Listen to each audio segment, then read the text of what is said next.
Assalamualaikum warahmatullahi wabarakatuh. Izin Pak, saya perkenalkan diri, nama Taruna Madya Yuda Wahyu Prasetyo, Prodi TMP 2B. Izin Pak, di sini saya akan mempresentasikan tentang istilah-istilah pada sistem kendali, tentang untuk memenuhi tugas mata kuliah sistem pengaturan.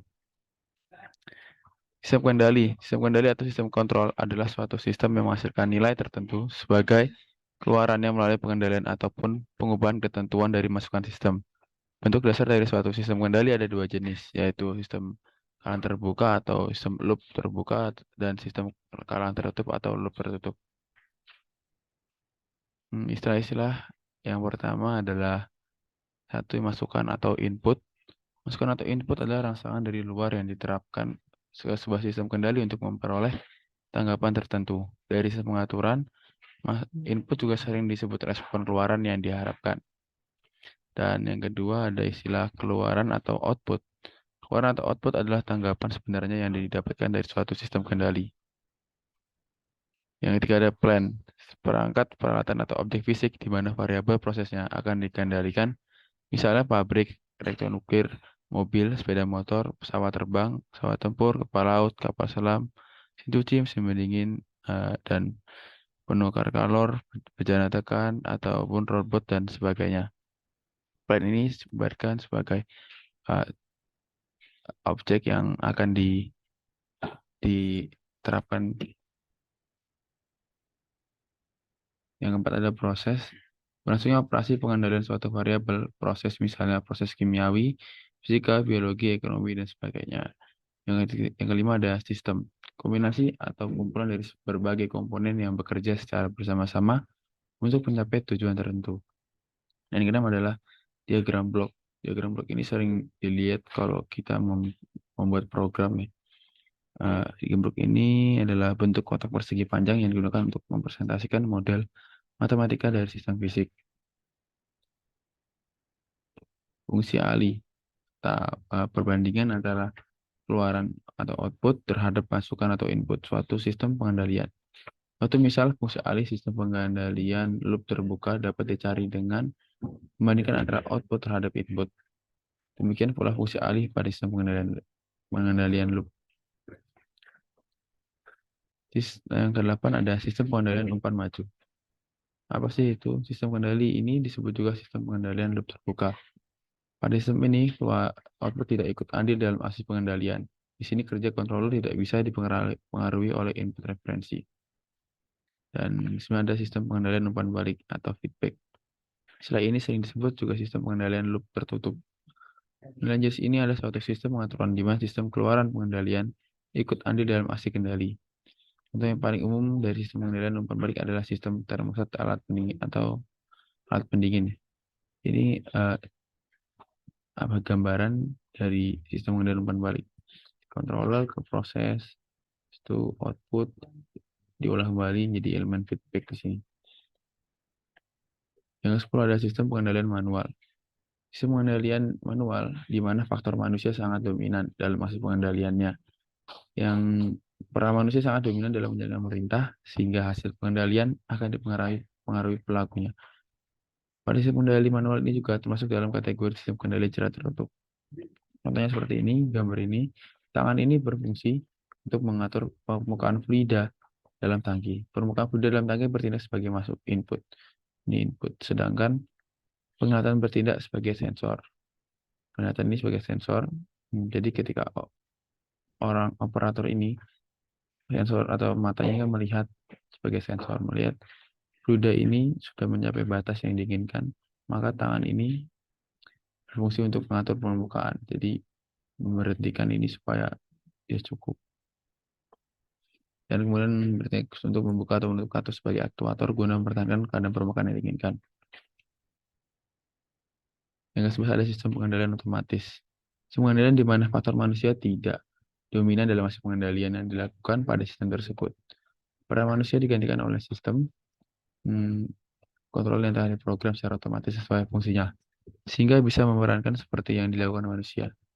Di dunia industri modern banyak banget ya sistem kendali yang memanfaatkan kontrol otomatis, apalagi untuk industri yang bergerak pada bidang yang prosesnya membahayakan keselamatan jiwa manusia.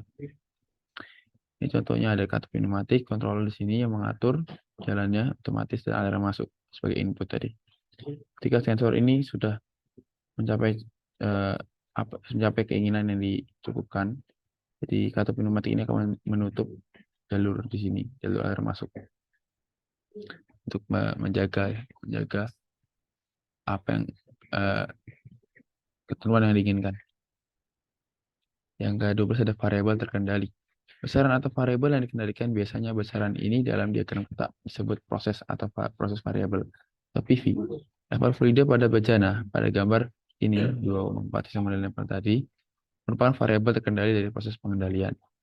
Jadi terkendali. Manipulatif yang ke-13 ada manipulatif variabel. Masukan dari suatu proses yang dapat diubah-ubah atau dimanipulasi agar proses variabel besaran sesuai dengan set point.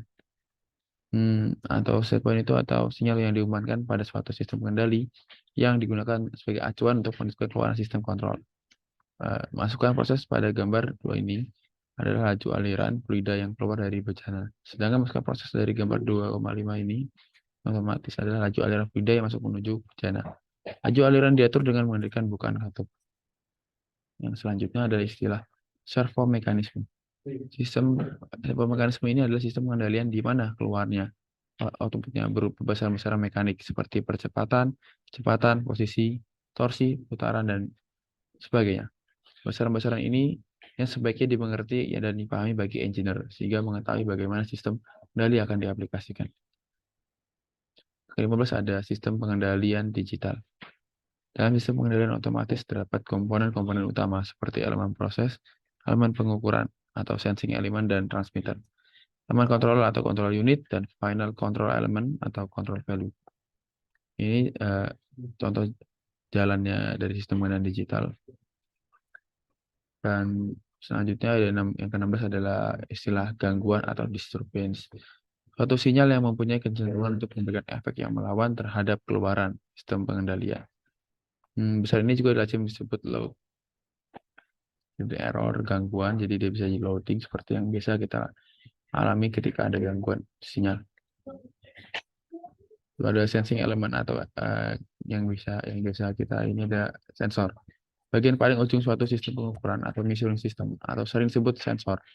Sensor bertugas mendeteksi gerakan atau fenomena lingkungan yang diperlukan sistem controller. Sistem dapat dibuat dari sistem yang paling sederhana seperti sensor on-off, menggunakan limit switch, dan sistem dapat digunakan sistem paling limit switch. Sistem analog, sistem bus paralel, sistem bus serial, serta sistem rata kamera. Untuk sensor lainnya yaitu termokapel untuk mengukur temperatur yang bisa kita temukan pada di alat pendingin. Dan ada pengukur getaran, ada proses Gauss untuk mengukur tekanan. Yang ke-18 ada transmitter. Alat yang berfungsi untuk membaca sinyal sensing elemen dan mengubahnya supaya dimengerti oleh controller. Seperti antena gitu, menerima sinyal. Atau yang ke-19 ada aktuator. Piranti elektromekanik yang berfungsi untuk menghasilkan daya gerakan. Perangkat bisa dibuat dari sistem motor listrik atau motor DC servo, motor DC stepper, ultrasonic motor, linear motor, torque motor, solenoid, dan sistem pneumatik dan hidrolik juga. Untuk meningkatkan tenaga mekanik aktuator atau torsi gerakan, maka bisa dipasang sistem gearbox atau sprocket chain. Bisa kita lihat di mesin-mesin. Yang ke-20 ada istilah transducer atau piranti yang berfungsi untuk mengubah suatu bentuk energi menjadi energi bentuk lainnya atau unit pengalih sinyal. Suatu contoh mengubah sinyal gerakan mekanis menjadi energi listrik yang terjadi pada peristiwa pengukuran getaran. Terkadang antara transmitter dan transducer dirancungkan. Keduanya memang mempunyai fungsi serupa. Transducer lebih bersifat umum, namun transmitter berpemakaiannya pada pengukuran. Yang ke-21 ada measurement variable, sinyal yang keluar dari transmitter. Ini merupakan cerminan sinyal pengukuran. Dan yang kedua ada istilah setting point, besar variabel proses yang dikehendaki. Suatu controller akan selalu berusaha menyampaikan variabel terkendali terhadap set point. Seperti tadi yang di slide tadi yang kita bahas sistem pengendalian manual dan otomatis. Kita selalu punya setting point atau batasan yang kita inginkan. Yang ke-23 ada istilah error. Selisih antara set point dikurangi variabel terkendali. Nilainya bisa positif atau negatif. Bergantung nilai set point dan variabel terkendali. Makin kecil error terhitung, maka makin kecil pula sinyal kendali kontrol terhadap plan hingga akhirnya mencapai kondisi tenang. Selanjutnya ada video 4 ada istilah 24 alat pengendali. Alat pengendali atau controller sebetulnya menggantikan peran manusia dalam mengendalikan suatu proses. Controller merupakan elemen yang mengerjakan 3 dari 4 tahap pengaturan, yaitu yang pertama adalah membandingkan set point dengan measurement variable, yang kedua adalah menghitung berapa banyak koreksi yang harus dilakukan, dan yang ketiga adalah mengeluarkan sinyal koreksi sesuai dengan hasil perhitungannya. Yang ke-25 ada istilah control unit. Bagian dari ini ada bagian dari controller juga yang menghitung besar koreksi yang diperlukan. Dan ada final control element. Bagian yang berfungsi untuk mengubah measurement variable dengan memanipulasi besar manipulatif variabel atas dasar perintah controller.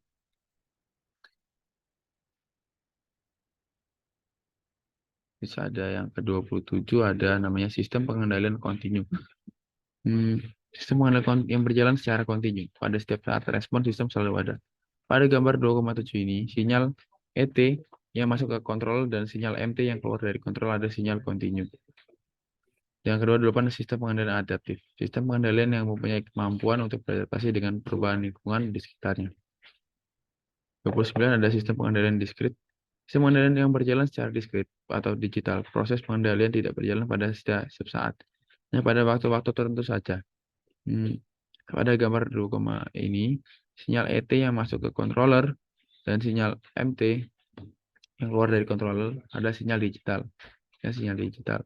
Sampler pada gambar ini digunakan untuk mengubah pada dari sinyal kontinu ET ini, sampler, jadi digital ET. Rangkaian holding device dipakai untuk mengubah sinyal digital ke sinyal kontinu. Yang 30 ada respons. Setiap isyarat masukan yang dimasukkan dari luar yang mempengaruhi keluar kendali respon. Dan yang terakhir ada sistem regulasi otomatis. Sistem pengendalian di mana output sistem dijaga agar sesuai dengan nilai input referensi yang telah ditentukan terlebih dahulu, atau paling tidak mempunyai selang yang kecil dengan input referensinya. Itu adalah 31 istilah-istilah di sistem kendali. Dan terima kasih telah melihat video ini, dan mohon maaf apabila ada kesalahan kata. Dan terima kasih. Wassalamualaikum warahmatullahi wabarakatuh.